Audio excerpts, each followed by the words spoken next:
everyone. The moment I opened my eyes, I knew I was not alone. The room was silent, too silent. And then a voice, a whisper so faint, yet so close that it sent ice through my veins. It knew my name. I have always been a light sleeper, the kind who wakes up at the smallest creak in the floorboards. But that night, something else woke me. It was not a sound. It was something unseen, a weight in the air, a pressure on my chest, a cold, invisible presence that made my skin prickle. Even before I opened my eyes, I knew something was wrong. The curtains hung motionless, undisturbed by any night breeze. The glow from my digital clock read 3:12 a.m.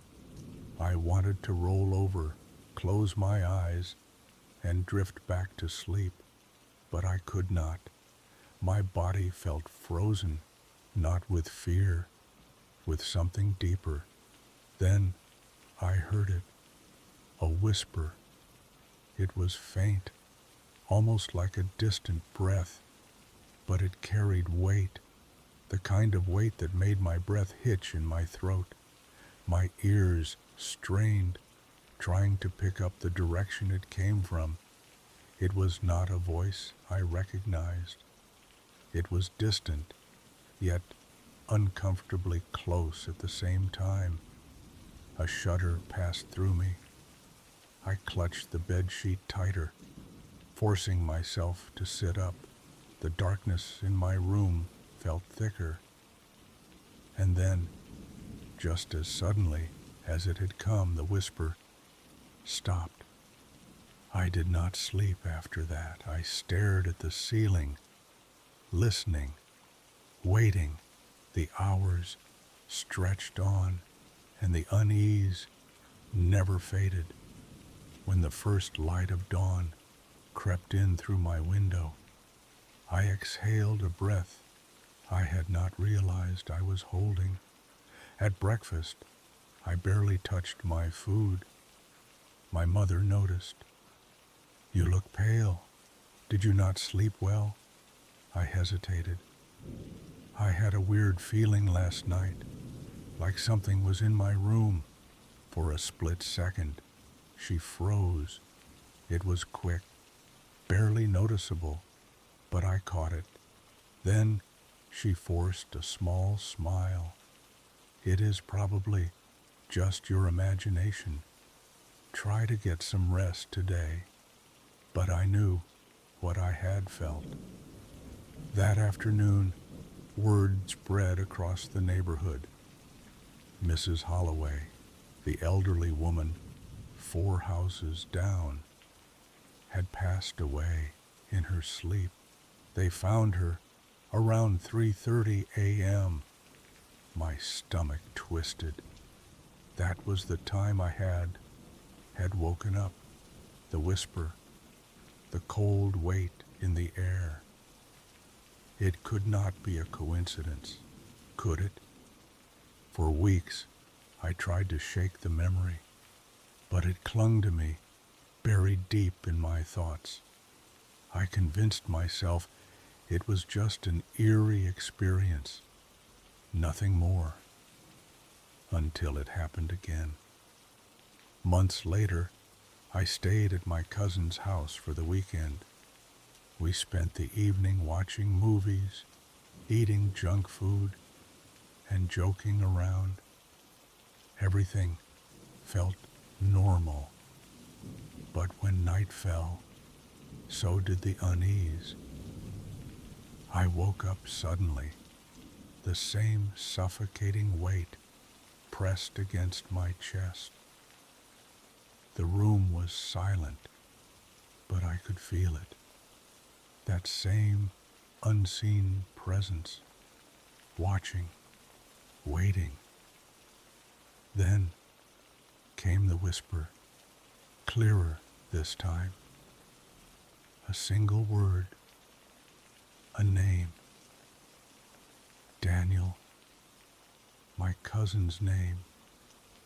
I sat upright, my heart pounding. The whisper faded, but the dread tightened its grip around my ribs. I had no idea what to do. Should I wake him? Tell him what I had heard? It sounded ridiculous, but every instinct in my body screamed at me that something was wrong. The feeling lingered until morning. I barely slept. Then, just like before, the news came. Daniel's childhood friend, someone he had not seen in years, had been in a car accident that night. He died at 3:19 a.m., the exact time I had woken up. I felt sick. The pattern was undeniable. The whispers, the presence, the deaths that followed. It was not just a feeling anymore. It was real. For a long time I kept it to myself. What would I even say? That I could sense death before it happened? That I heard whispers from something I could not see? It sounded insane. One evening, I sat on the porch with my mother, watching the sun dip below the horizon. I do not know why, but I finally asked, "Mom, have you ever felt something strange, like before someone dies?" She did not answer immediately. Her eyes remained on the sky, her face unreadable. Then she sighed. "Your grandmother used to say our family had a connection to things beyond this world. She called it the whispering dread." Her voice was low, cautious. She said it was a gift or a curse, that some of us could feel death approaching, hear it in the silence. A chill ran through me. Did she ever hear whispers? My mother turned to look at me, her expression dark. Yes. A lump formed in my throat.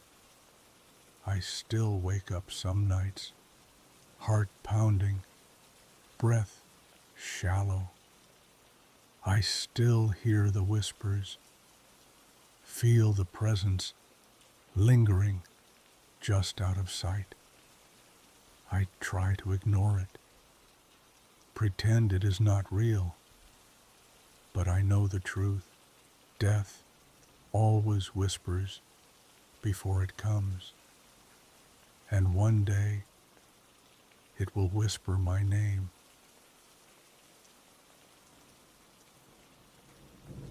The knocking started at midnight.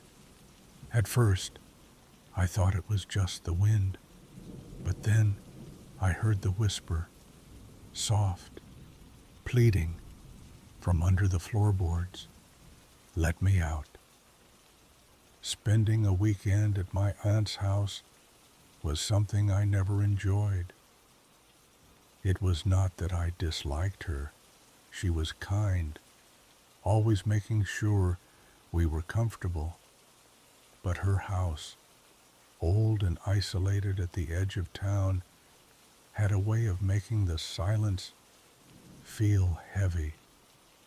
My brother Daniel and I were staying there while our parents were away.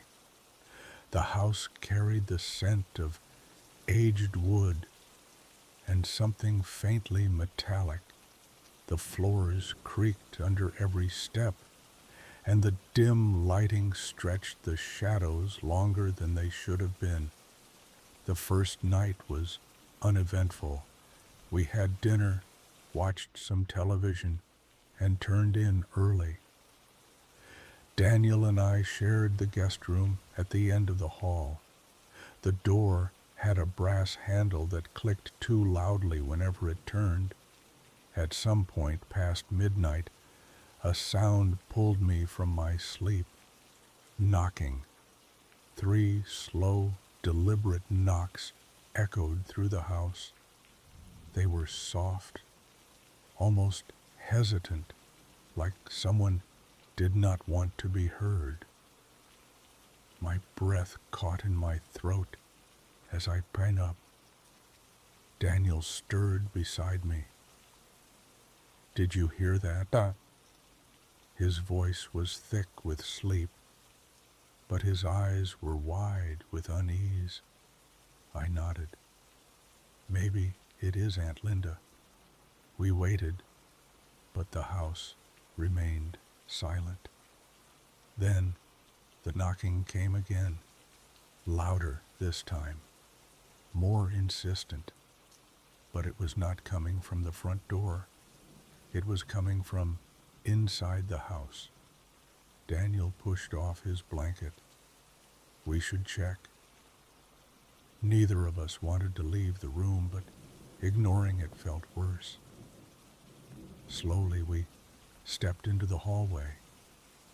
The wooden boards beneath our feet groaned softly, blending with the stillness of the night. We stopped at the kitchen door. It was ajar, revealing a sliver of darkness beyond. The knocking had stopped, but the silence felt even heavier now.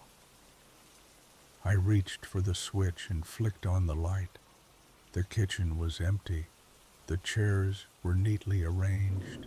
The countertops were clean. The only thing out of place was the back door, slightly open. Daniel frowned. Did Aunt Linda forget to lock it?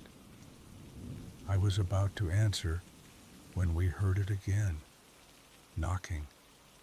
But this time, it came from behind us. We spun around. The sound came from the guest room, from inside. A wave of dread settled over me.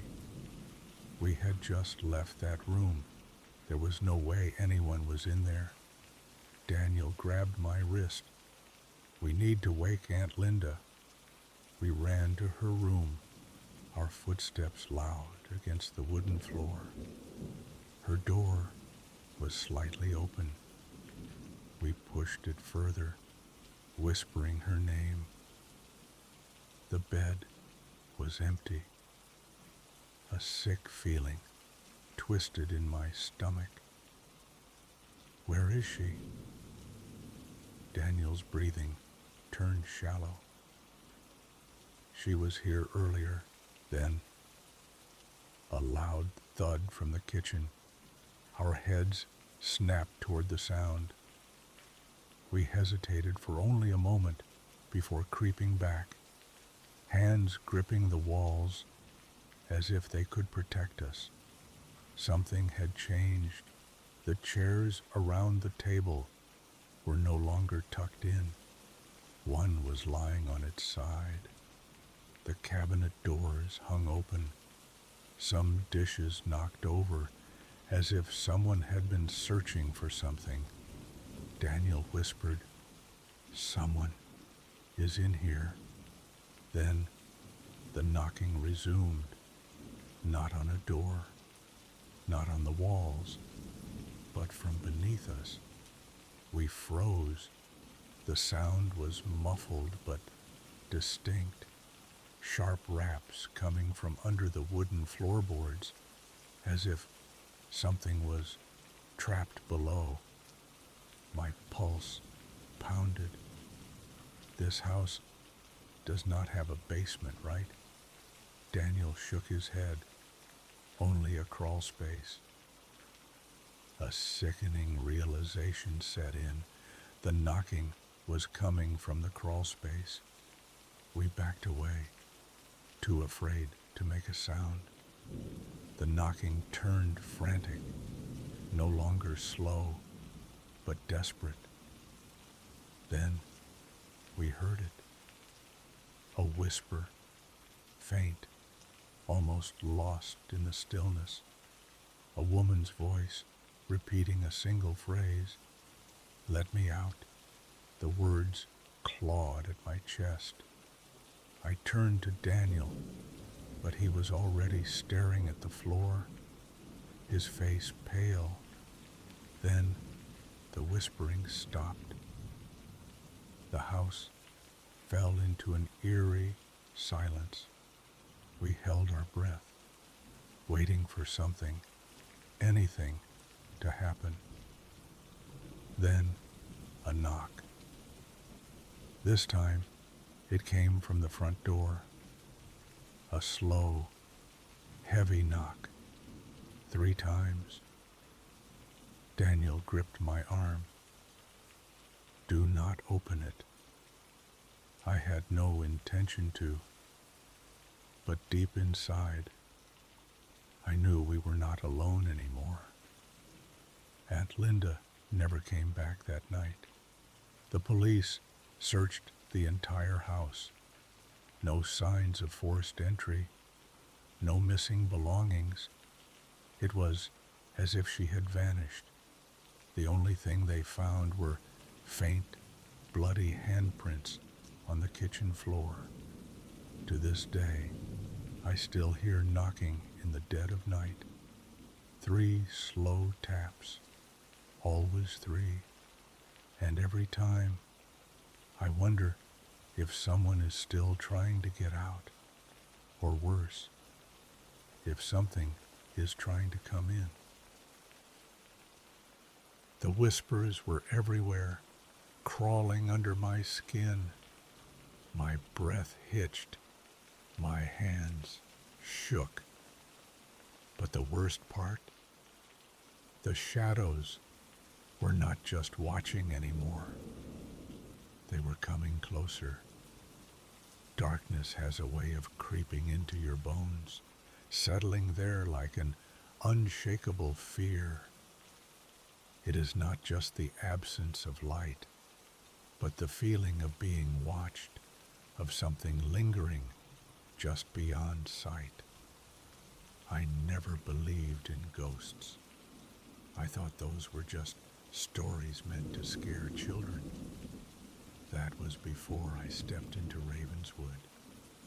It was a Friday night, close to midnight, when my friends, Daniel and Lisa, convinced me to explore the abandoned town on the outskirts of our city. It had been deserted for decades, swallowed by nature, with whispers of strange occurrences, disembodied voices, figures lurking in the dark, people leaving different from how they arrived. We laughed it off, calling it superstition. But curiosity has a way of pulling you in. The drive took over an hour, winding through forgotten roads, barely visible under the dim moonlight.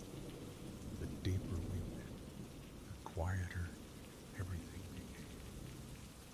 No distant hum of traffic, no chirping insects, just silence, a thick, suffocating silence. And the car's headlights seemed dimmer, as if the darkness itself was swallowing them whole. At the entrance, a rusted sign leaned at an odd angle. Ravenswood, keep out. We ignored it.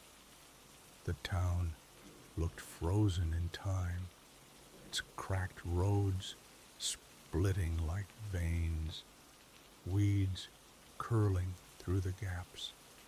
Buildings, once proud, now slumped, their windows shattered, doors barely clinging to rusted hinges.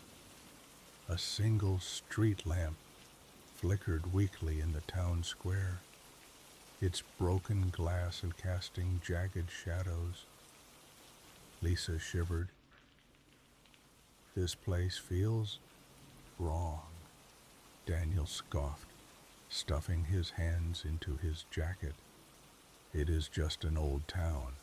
No spirits, no curses, just rotting wood and bad urban legends. We wandered deeper, peering into abandoned buildings, dust-covered tables left untouched, a rocking chair swaying ever so slightly on a porch, though the air was still. Then a whisper, faint, like a breath, against my ear. I stiffened. Did you hear that? Lisa nodded slowly, her face pale. It sounded like someone calling. Daniel rolled his eyes. It is the wind. But there was no wind. The sound led us to an old church at the edge of town. Its splintered doors groaned as we pushed them open, revealing rows of pews, rotting but perfectly aligned, untouched by time. The air inside was thick, heavy with decay. And then we saw them. Dark figures, not solid, but shifting, like shadows untethered from their owners. They stood between the pews, watching. The whispering grew louder, circling us, crawling under my skin. The air turned icy, my breath visible. Then they moved, not walked, glided, closer, faster. Daniel was the first to run. Lisa and I followed, bolting out of the church. The town was no longer silent. The whispers chased us, rising into a chorus of voices, murmuring in a language we could not understand. Daniel fumbled with the car keys, his hands trembling. Come on, come on. I turned back. The figures stood at the church doorway, motionless. Then one stepped forward, its face, hollow eyes, a mouth stretched open in an endless, silent scream. Terror surged through me. The car roared to life. We jumped in as Daniel slammed the gas. The tires spun, struggling for a moment before catching the road, launching us forward. But the whispers did not fade. They clung to us, weaving into our thoughts, lingering long after we had left Ravenswood behind. None of us spoke on the drive back.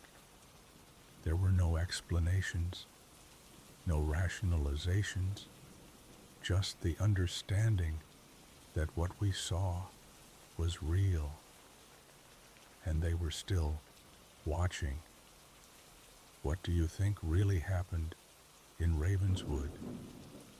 Have you ever experienced anything like this?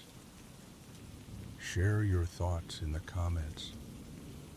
Do not forget to like and subscribe for more real horror stories. It is back, Liam whispered over the phone. I froze. I knew exactly what he meant. The door, the one we swore had vanished, had returned. But this time, it was open. And this time, something had stepped through. It was the summer of 1982 when I first saw it. A doorway, half buried in the dirt, hidden behind the thick roots of an ancient tree in my grandfather's backyard. I had spent countless afternoons exploring every inch of those woods, but that door had never been there before. I was certain of it.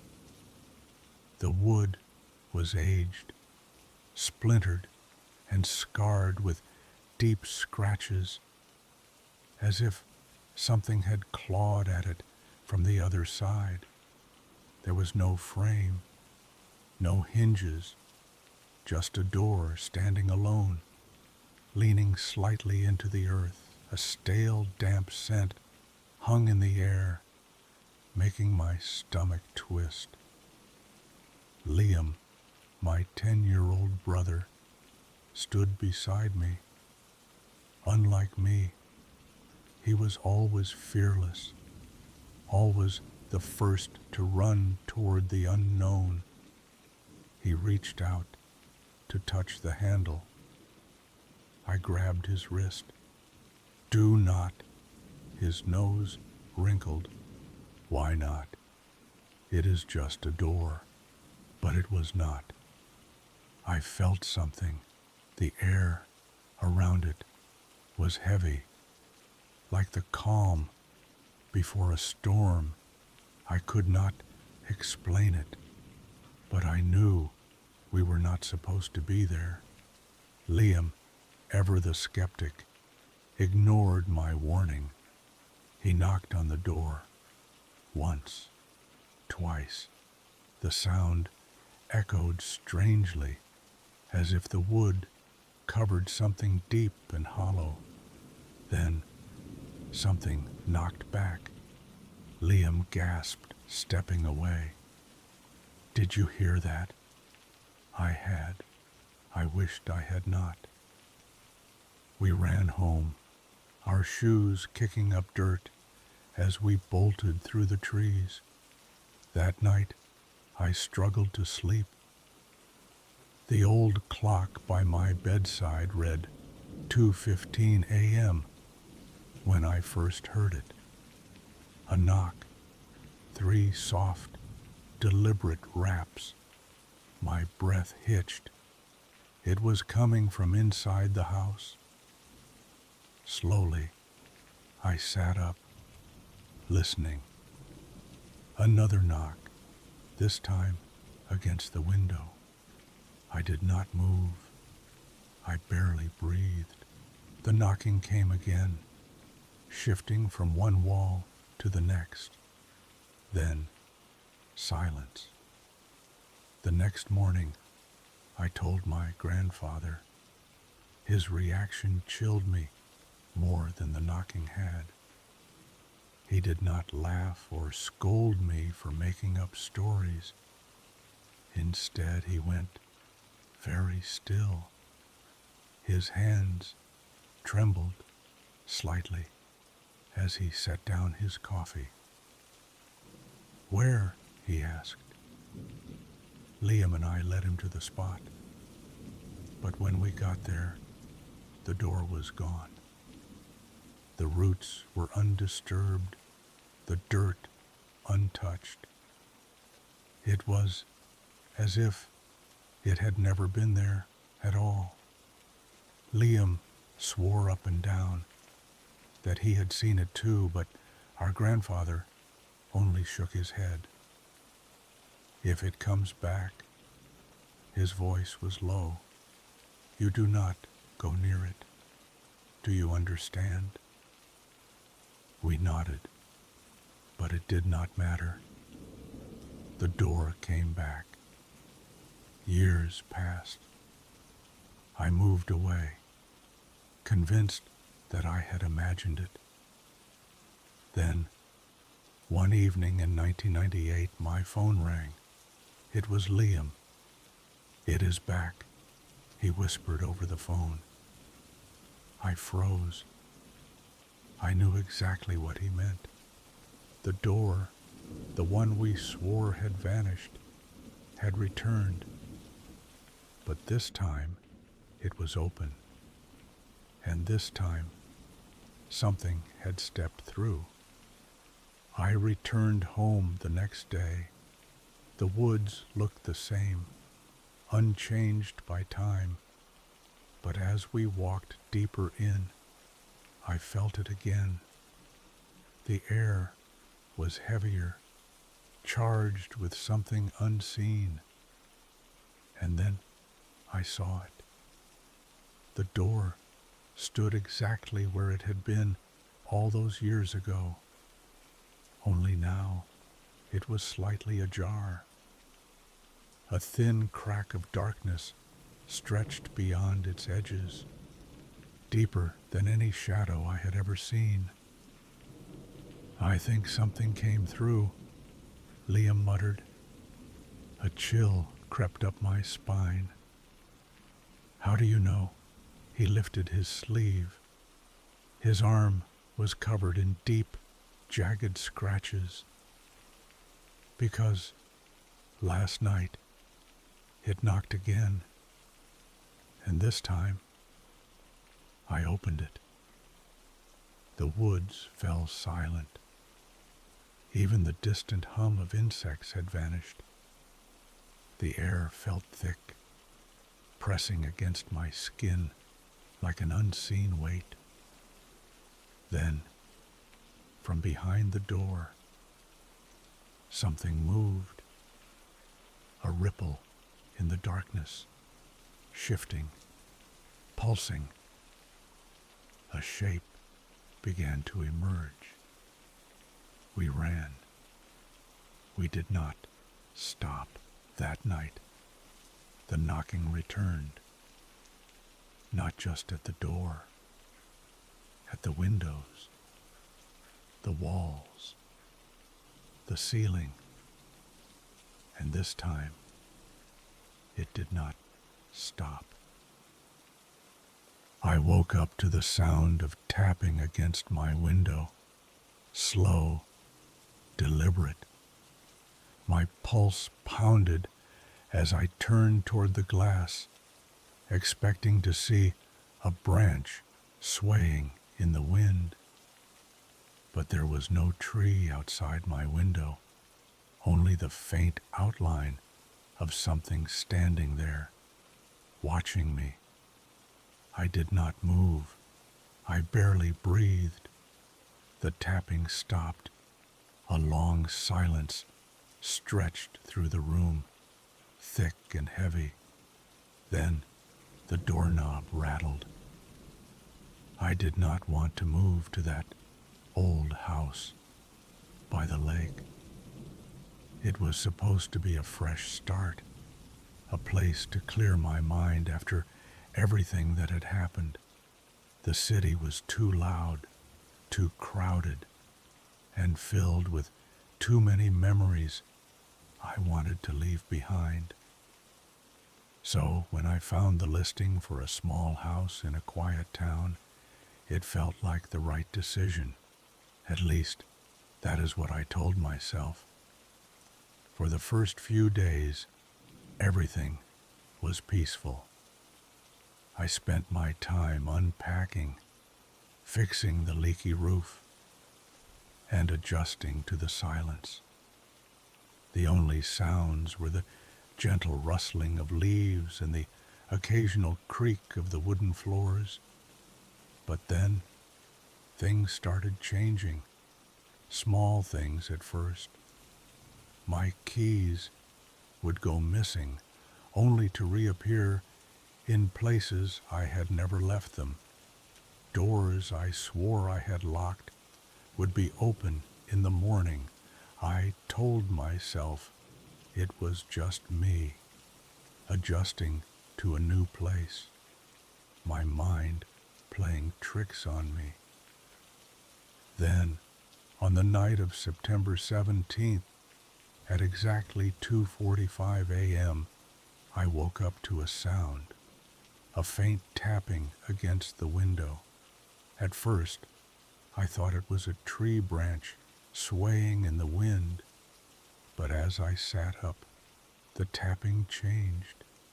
It became deliberate, slow, rhythmic. The next morning, I found something outside. Footprints in the damp earth beneath my window, but they were not normal. They started out human, deep impressions from bare feet, but halfway through the yard, they changed. The shape of the toes sharpened, the arches stretched, twisting into something unnatural. That night, I did not sleep. I sat in the living room with the lights on, my eyes locked on the front door. Hours passed. The house was silent. Then, at 3:12 a.m., the door creaked.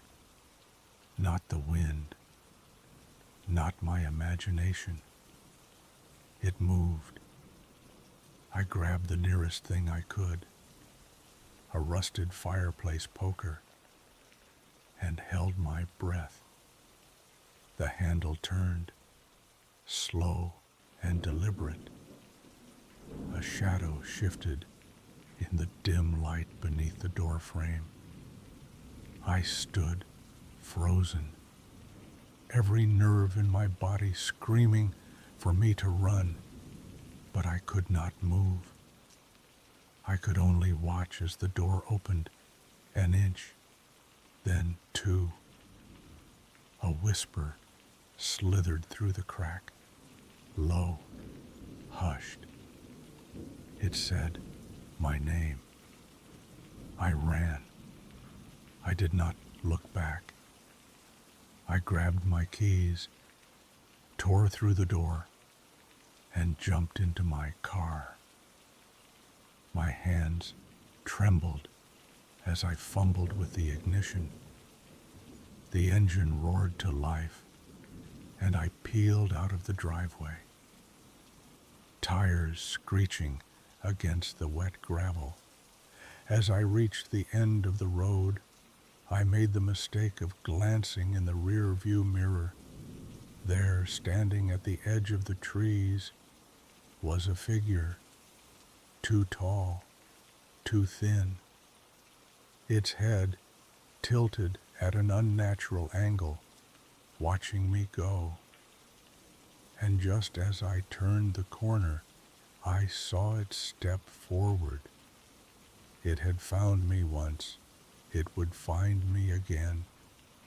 Do not forget to like, comment, and share your thoughts. Have you ever experienced something that defied explanation? Let me know in the comments below. And remember, sometimes what watches us from the dark is not just in our imagination. For years, I was told the trap door in our kitchen led to an old storage space. But if that were true, why did I hear whispers coming from underneath? And why, no matter how many times we shut it, did it always open again? I was 6 years old when I first felt something was wrong with our house. My parents saw a charming antique home, but all I saw was the trapdoor in the kitchen. It was half hidden beneath a rug, its wood darker than the rest of the floor, as if it had absorbed something over the years. My father called it the cellar, but I knew better. Cellars were for storage. Whatever was beneath that door was something else entirely. The dreams started soon after we moved in. Every night, I would find myself standing over that trapdoor, frozen as the wood beneath my feet trembled. Then it would burst open. Darkness would surge toward me, thick and suffocating, pulling at my limbs. I never saw what was inside, only felt its presence, cold, hollow, watching.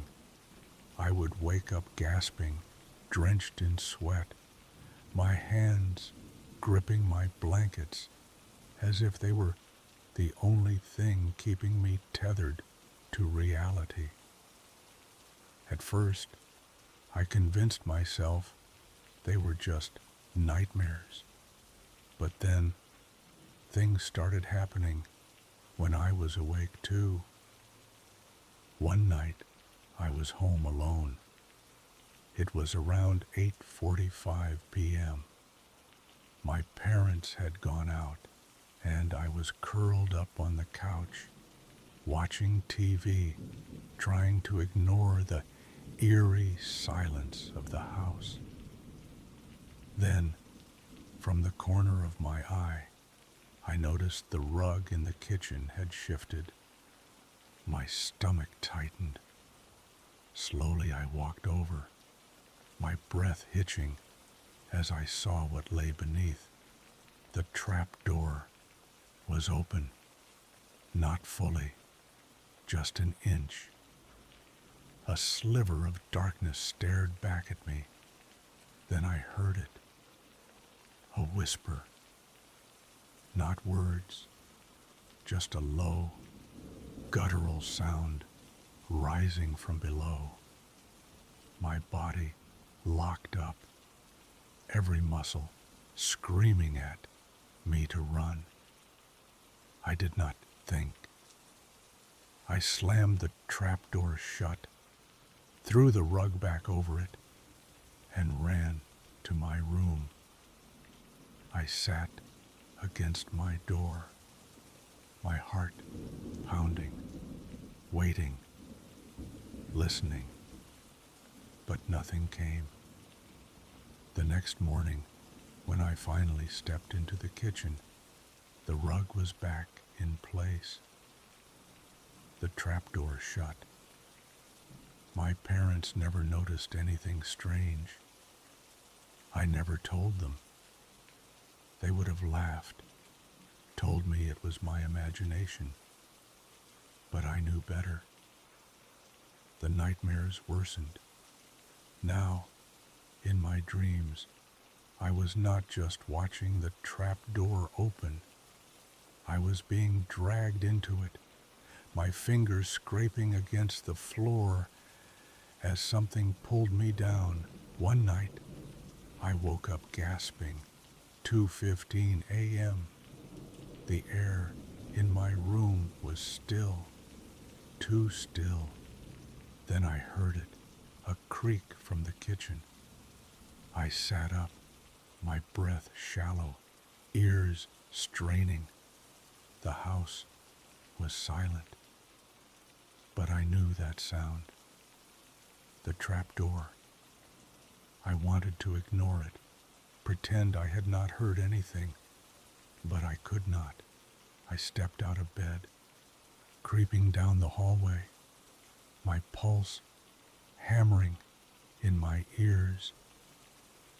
The kitchen was dark, faint moonlight casting shadows across the floor. My stomach dropped.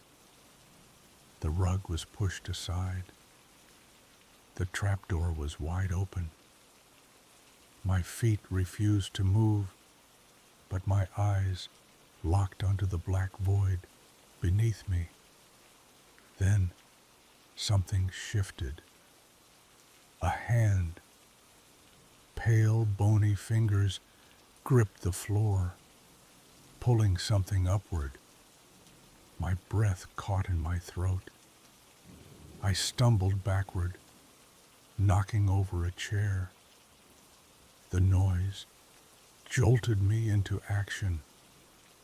I turned and ran, slamming my bedroom door shut, locking it behind me. I did not sleep that night. A few months later, we moved. My parents never understood why I was so relieved. I never once looked back at that house. I never told them what I saw, but I have never stopped wondering what would have happened if I had not run that night. What if I had stayed just a second longer? Sometimes I still dream about that house, and in my dreams, the trapdoor is always open, waiting for me to come back. If you have ever experienced something you cannot explain, let me know in the comments. And if you enjoyed this story, do not forget to like and subscribe for more terrifying tales. The dreams began the very night we moved in. A boy, dressed in old-fashioned clothes, stood in my attic room, his dark eyes locked onto mine. He never spoke, never moved, just watched. I told myself it was only my imagination, a side effect of unfamiliar surroundings, but something about him felt too real. Then, on the night of the storm, that changed. The wind roared against the roof, rain lashed against the glass, and in the midst of it all, I felt something, a breath too close to my ear, and then a whisper, chilling and clear. She is looking for them, Em. Settling into a new house always takes time. The air feels different. The walls carry old echoes, and the shadows stretch in unfamiliar ways. My parents were excited about our new home, an old Victorian house on the edge of town. They thought I would love the attic room with its slanted ceilings and creaking wooden floors. At first, I did. The scent of dust and forgotten books gave it a quiet charm. But then the dreams started. Every night the boy was there, standing at the foot of my bed. He never spoke, never moved, just stood in eerie stillness, his presence growing heavier with each passing night. I tried to ignore it. I left the lamp on, played music to drown out the silence, but nothing worked. The boy remained, his presence becoming more than just a shadow in my dreams. Then my world shifted in a way I never expected. My mother received a hushed phone call early one morning, and when she turned to me, her face was pale. "Your grandmother passed away last night," she said softly. The words barely registered, floating somewhere between reality and the lingering echoes of my dreams. That night, when the boy returned, he stood even closer. His voice, barely more than a breath, whispered again, "She is looking for them. Her feet are cold." The unease only deepened the next day. My mother returned from the funeral home, troubled. "Something strange happened," she murmured. "Your grandmother's body was prepared, but her favorite slippers were missing. No one can explain it." A chill curled around my spine.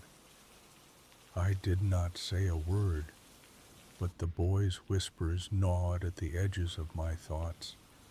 At the funeral, I kept my distance, exhaustion clinging to me like a second skin. But as we turned to leave, something stopped me in my tracks. A pair of slippers, neatly placed at the foot of the casket. My mother gasped. "That is impossible," she whispered. We had searched everywhere. No one could explain how they had appeared. That night, I lay awake, waiting for the boy. But he never came. The attic no longer felt heavy. The air no longer hummed with unseen presence. Weeks passed, and the silence became just silence. Yet, on certain nights, when the wind howls against my window, I swear I still hear it, that whisper in the dark. She is looking for them. I never used to believe in the feeling of being watched. It always seemed like something people imagined, a trick of the mind. But after moving into my cousin Ava's old room, that changed. It was the evening of September 14th, 1987. The air outside was crisp, the kind that signals the first real chill of autumn. The room had been left just as she had it. Soft yellow string lights, a worn-out armchair near the window, and stacks of books she never took with her. It was cozy, familiar, yet something about it made me uneasy. That first night, as I lay in bed, my eyes kept drifting toward the window. A strange sensation settled over me, like I was not alone. I turned over, convincing myself it was just my imagination, but when I checked the time, it was exactly 2:47 a.m. At exactly 2:47 a.m., I heard it again, a slow, deliberate tap against the window. My breath hitched.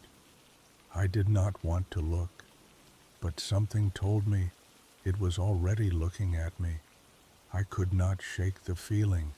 My body felt heavy, as if something unseen was pressing down on me.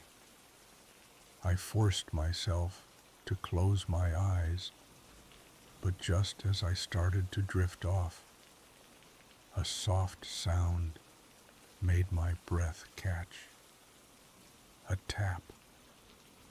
It was faint, almost delicate, like a fingernail against glass. I sat up, heart pounding. The curtains were slightly open, revealing a slice of the night outside, and there, standing just beyond the glow of the street lamp, was a figure, tall, motionless, watching. My stomach twisted. I blinked, and the figure was gone. The next morning, I told my aunt about what I saw. She gave me a long, measured look before sighing. Ava used to say the same thing. She admitted, always felt like someone was watching her. We thought it was just nerves. A cold shiver ran down my spine. Did she ever see anyone? My aunt hesitated before shaking her head. Not exactly, but she had nightmares, terrible ones. That night, I kept the curtains closed, but it did not help. At 2:47 a.m., I woke up again. This time, the sound was different. A slow, deliberate tapping coming from inside the room. My breath hitched. I turned my head toward the closet. The door, which had been firmly shut when I went to bed, was now slightly open. A chill ran through me. I sat frozen, listening. The tapping came again, soft, insistent. My pulse hammered in my ears. I wanted to believe it was my mind playing tricks on me. But then the door creaked open another inch. I lunged for the bedside lamp, flooding the room with light. The tapping stopped instantly. The closet was empty. I did not sleep after that. The next day, I called Ava. I needed answers. When she picked up, her voice was hesitant, wary. "Did you see him?" she asked. Before I even said a word, a pit formed in my stomach. "Who?" "The man," she whispered. "By the window." A wave of nausea hit me. "Ava, who is he?" Her breath was shaky. "I do not know, but he has always been there. He never left." That night, I did not even try to sleep. I stayed awake. Every light in the room switched on.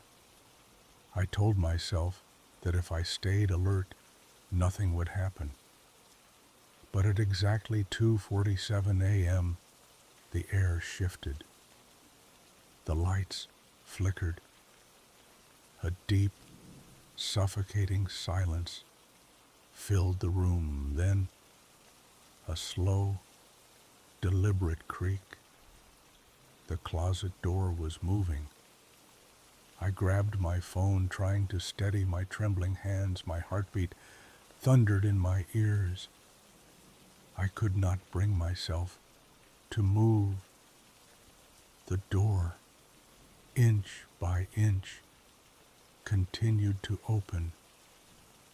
Then a whisper. My name. It was not Ava's voice. I bolted out of the room, crashing into the hallway. My aunt's door flew open as I stumbled inside. She did not ask any questions. She did not need to. The fear in my eyes told her everything. The next morning, she called a priest. The blessing was supposed to rid the house of whatever was haunting it, but instead, it made things worse. That night, at 2:47 a.m., the house shook with a violent crash. The sound of glass breaking, furniture toppling, doors slamming. My aunt and I ran downstairs, expecting to see the entire living room destroyed, but everything was untouched.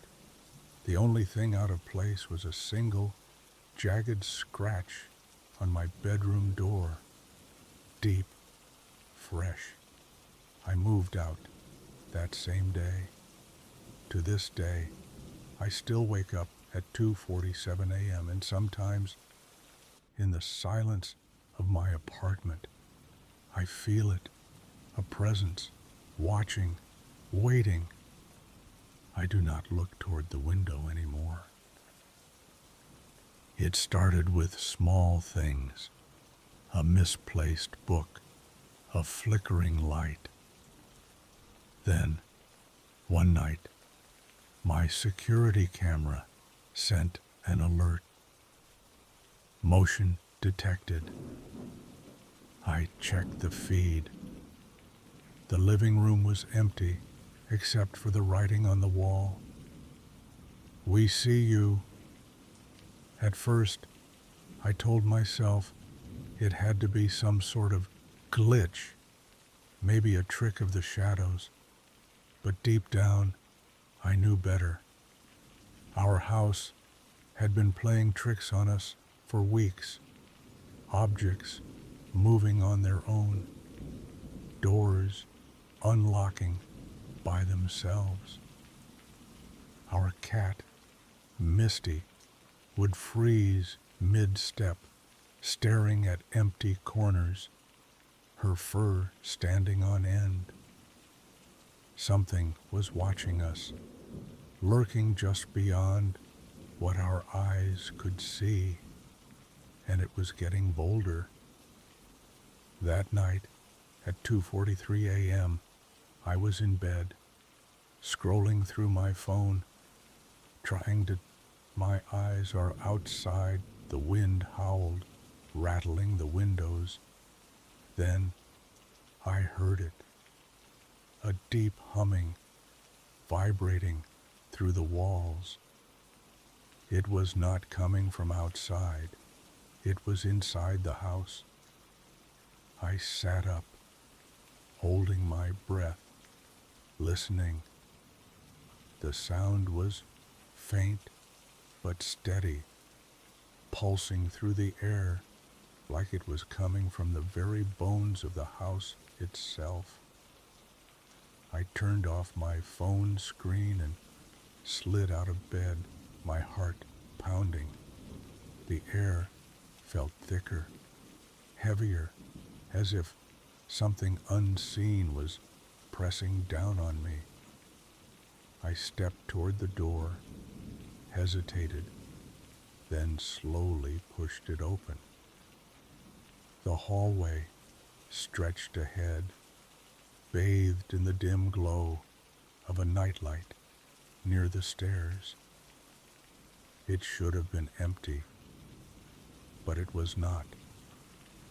A shadow moved at the far end of the corridor. I froze. My breath caught in my throat.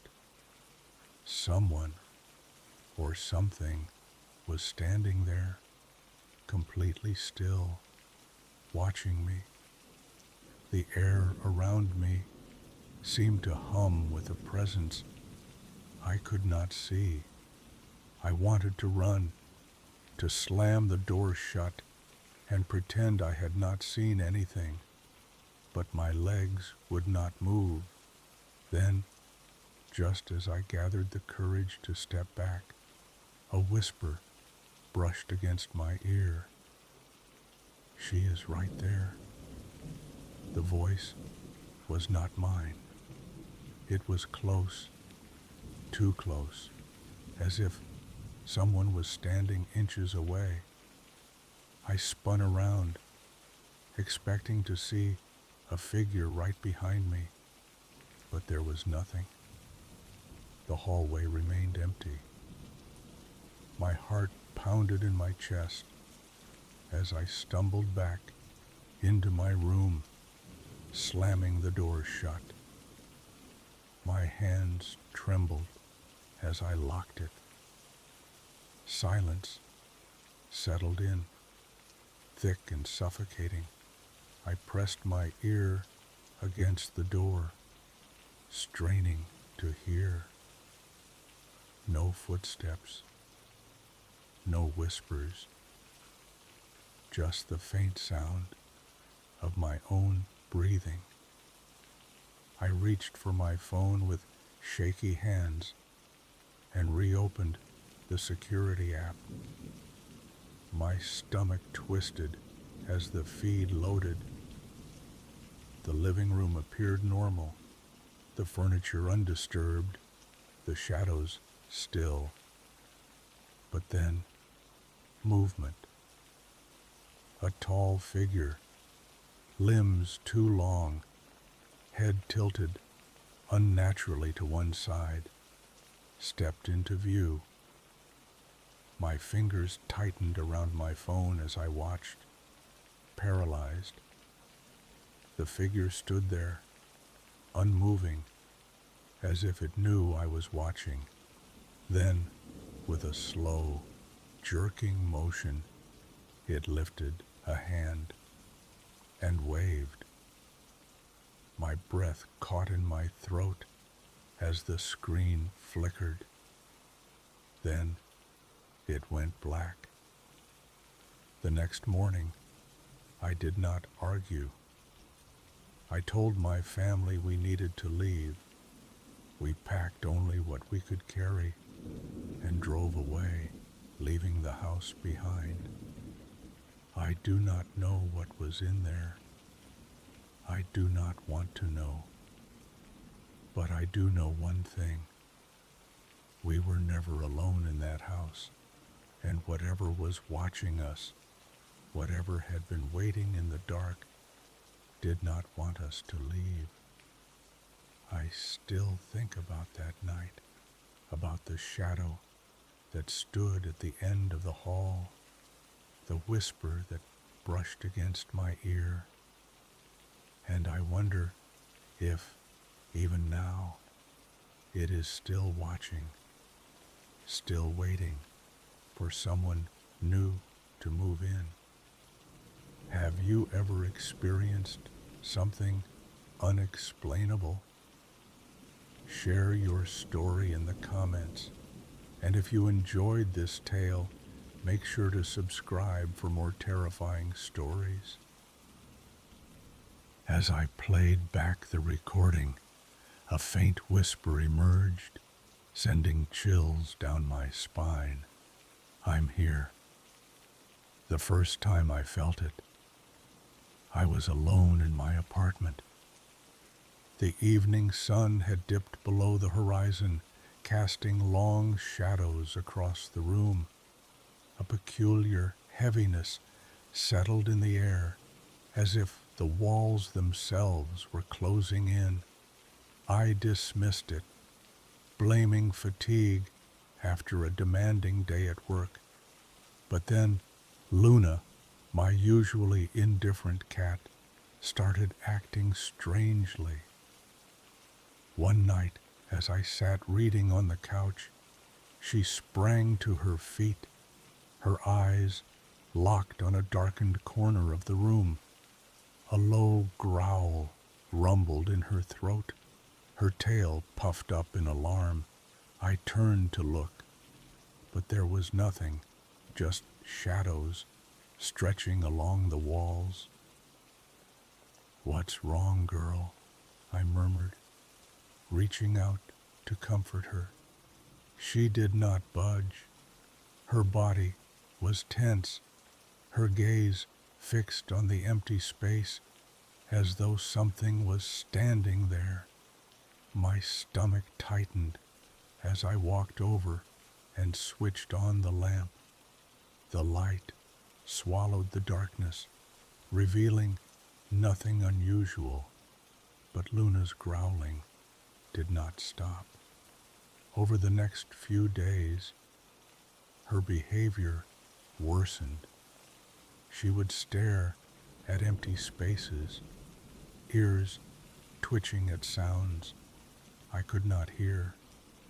The apartment grew colder, even when the thermostat read normal. A creeping unease settled over me, a constant gnawing feeling of being watched.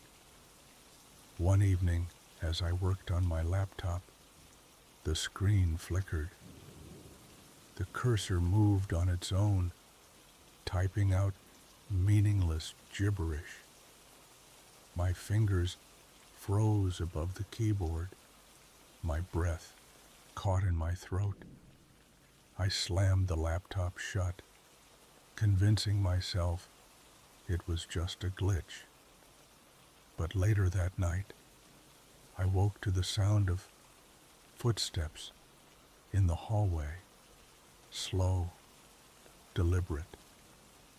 My heart pounded as I glanced at my phone.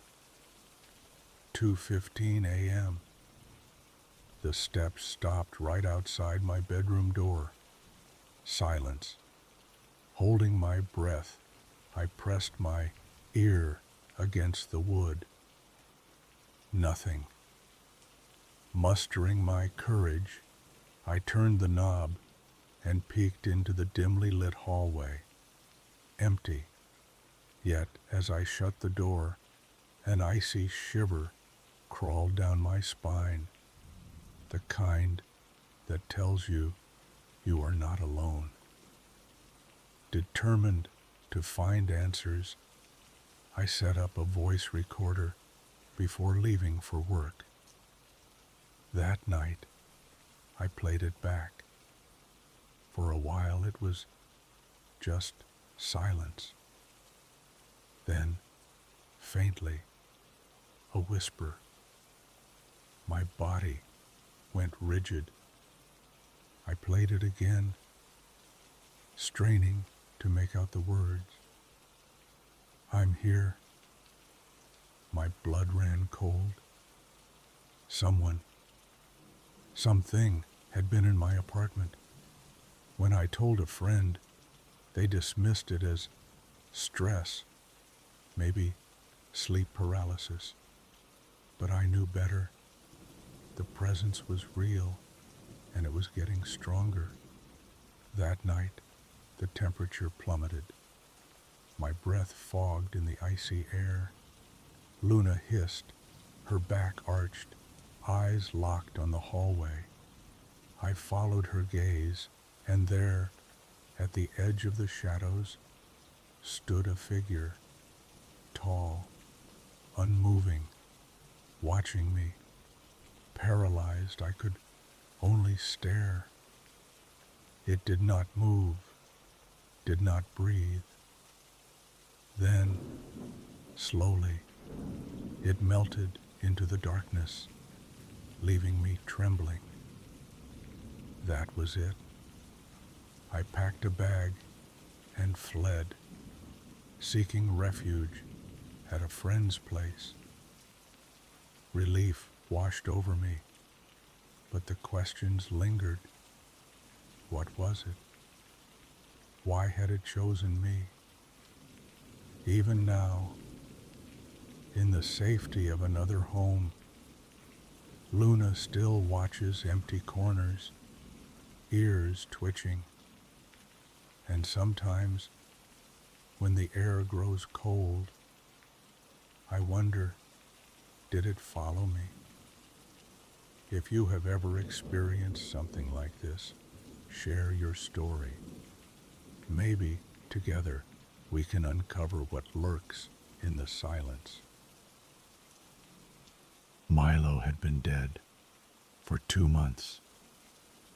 I was there when we buried him, but as I stepped onto the porch, there he was, stretching lazily in the sun. My sister swore he had never left, but I knew something was terribly, terribly wrong. When I woke up in the hospital bed, something felt wrong. The air was thick, pressing down on me, making each breath feel heavy. The silence was unnatural, dense with an eerie stillness. My throat burned, raw and dry. When I swallowed, pain lanced through my chest. I reached for the call button, my fingers trembling. But before I could press it, A strange sensation filled my throat, a dense, wet pressure, like something was lodged deep inside me. Panic surged. My body convulsed as I gagged, heaving in desperate gasps. Then, with a sickening crack, something tore free. A mass of dark, clotted blood splattered onto the pristine white sheets. I gasped, the suffocating pressure inside my chest finally lifting. Air flooded my lungs, making me dizzy. My pulse hammered in my ears as I stared at the mess in front of me, unable to comprehend what had just happened. The door burst open. A nurse rushed in, her eyes widening at the sight. "Are you all right?" she asked, her voice tight. She glanced at the blood-stained sheets, then back at me. I nodded slowly. "I think so." She hurriedly checked my vitals, muttering under her breath. After a moment, she let out a breath of relief. "It looks like your body expelled a clot on its own. That is unexpected, but fortunate." Later that evening, I was discharged. My sister picked me up, watching me with concern as I slid into the passenger seat. "You look like you have seen a ghost." I forced a weak smile. "I feel like I have." The drive home was quiet. As we pulled into the driveway, an odd feeling settled in my stomach. My house looked the same, but something about it felt off. The colors seemed duller, the angles slightly wrong, like an image that had been distorted just enough to be noticeable. Then I saw him, sitting on the porch, casually licking his paw. Was Milo, my sister's cat, the same cat that had died 2 months ago. My breath caught. That is not possible." My sister frowned. "What are you talking about?" She followed my gaze, then laughed. "Oh, come on. Do not be dramatic. Milo has been here the whole time." I turned to her, my skin prickling. "No, he has not. You told me yourself. He got hit by a car. We buried him. I was there." Her expression flickered, confusion passing over her features before she shook her head. "You must be remembering wrong. Milo is fine. See?" Milo stretched, tail curling around his body. He looked real. When I reached out and ran my fingers through his fur, he felt real. But I knew he was not. That night, I could not sleep. Every sound in the house felt amplified. The hum of the refrigerator, the soft ticking of the clock, the rustling of leaves outside. I kept staring at the ceiling, waiting for something, anything. At some point, exhaustion won. I drifted off, and I dreamed. In the dream, I was back in the hospital, but the walls were shifting, pulsing like they were alive. The machines beeped in strange, erratic patterns. Then I saw it. A version of myself lying in the bed, eyes open, mouth moving silently. I stepped closer, my heartbeat thudding in my chest. My other self turned toward me, its eyes black, empty, its lips parted. "You were not supposed to wake up." I shot upright in bed, drenched in sweat. My hands trembled as I ran them over my face. "Just a dream," I told myself, but I could still hear the words echoing in my mind. "You were not supposed to wake up." The next day, things got worse. Small details kept shifting. The furniture in my living room seemed slightly out of place. My neighbor, Mrs. Thompson, who had always had fiery red hair, now had jet black curls, and she acted as if it had always been that way. When I checked my phone, I found text conversations I did not remember having, messages I had supposedly sent, replies I had no recollection of reading. I called my best friend, Eric, needing something familiar. "Hey man," I said, forcing a laugh. "I have been out of it since the surgery. Just wanted to catch up." A long silence. Then a hesitant, "Who is this?" My stomach twisted. "Eric, come on. Quit messing around. I think you have the wrong number." The line went dead. I stared at the screen, my hands clammy. Eric had been my best friend for 10 years. There was no way he would forget me, unless I was not supposed to be here. A realization settled over me, like ice. Maybe I had never left that hospital room. Maybe I had never truly woken up. I looked at Milo, curled up on the couch, his tail flicking idly. A cat that should not exist. I grabbed my phone, my fingers shaking. I did not know who to call. Maybe my sister. Maybe anyone who could tell me I was imagining things. The screen flickered. The battery icon showed 0%. Then, before it shut off, a message flashed across the screen. A single line of text. "Go back. You do not belong here." I heard it again, thunderous, invisible hooves pounding against the ground.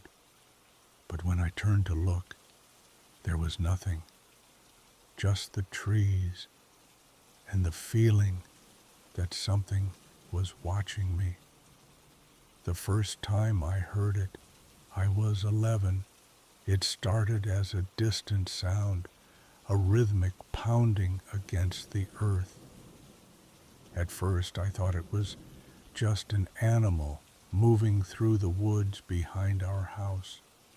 But the way it moved, heavy, fast, deliberate, felt wrong.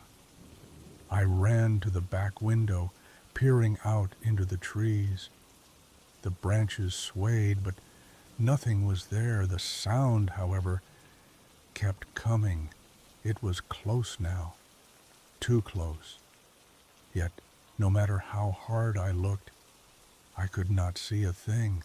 I told my mother about it, but she barely looked up from her book. "Probably just a deer," she said, "or your imagination." But I knew better. The galloping returned every few weeks. Sometimes it was distant, a faint echo in the wind. Other times, it was right outside my window, so loud I could feel the vibrations through the floorboards. Yet, every time I looked, there was nothing, just the trees, the darkness, and the eerie, lingering silence that followed. One evening, when I was 16, I decided to put an end to it. I grabbed a flashlight and stepped out into the backyard. The cool autumn air bit at my skin as the leaves crunched beneath my feet. The wind had died down, leaving behind an unsettling stillness. Then the galloping began. It came from my right, near the old oak tree. I spun, my flashlight beam cutting through the darkness.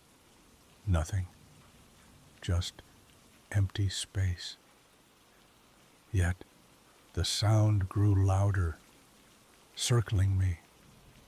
My breath hitched as I felt something, hot air, breathy and humid, against the back of my neck. I bolted. My feet barely touched the ground as I flew back inside, slamming the door behind me. My mother glanced up from the couch, startled. "What has gotten into you?" I heard it. It was right there. She sighed, shaking her head. "You need to stop scaring yourself." But I was not imagining things.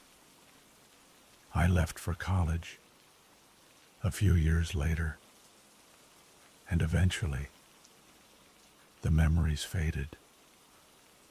I convinced myself it had been nothing, an overactive imagination, a childhood fear, until that night on the highway. My mother and I were driving home late. The road stretched out in front of us, long and empty, the headlights cutting through the darkness. The radio hummed softly in the background. Then something darted across the road. I slammed the brakes. My mother gasped, gripping the dashboard as the tires screeched against the asphalt. The creature, whatever it was massive, not human, not animal. Its body was covered in thick matted fur. Its limbs were too long, its movements unnatural, hunched yet impossibly fast. It crossed the road in just a few strides before vanishing into the forest. The silence that followed was suffocating. My mother's hands were shaking. "Did you see that?" I could barely find my voice. "Yes." For a long moment, we just sat there, staring at the trees. I was afraid to keep driving, as if it might be lurking just beyond the headlights, waiting. "Drive," my mother whispered. I forced my foot onto the gas. The car lurched forward, and we sped down the road, leaving the thing behind. But my hands remained tight on the wheel, my mind racing. The galloping had followed me. For years, I had thought it was just a sound, a phantom presence. But it was real. It had always been real. And now, it had finally revealed itself. That night, I barely slept. Every creak of the house, every rustle of the wind, sent my heart into a frenzy. I lay awake, staring at the ceiling, listening. Then, just past 3 a.m., I heard it. The rhythmic pounding of invisible hooves. Closer this time, right outside my window. It was still there, watching, waiting. And now, I knew it was never going to leave. Hello guys, which story scared you the most? Let me know in the comments. And thanks for listening, everyone. If you stuck around until the end, don't forget to hit that like button, subscribe, and click the notification bell so you never miss a new episode. As always, I'm looking for more story ideas, so drop a comment below with any themes or experiences you'd like to hear next. Stay safe out there, and until next time, keep your eyes open.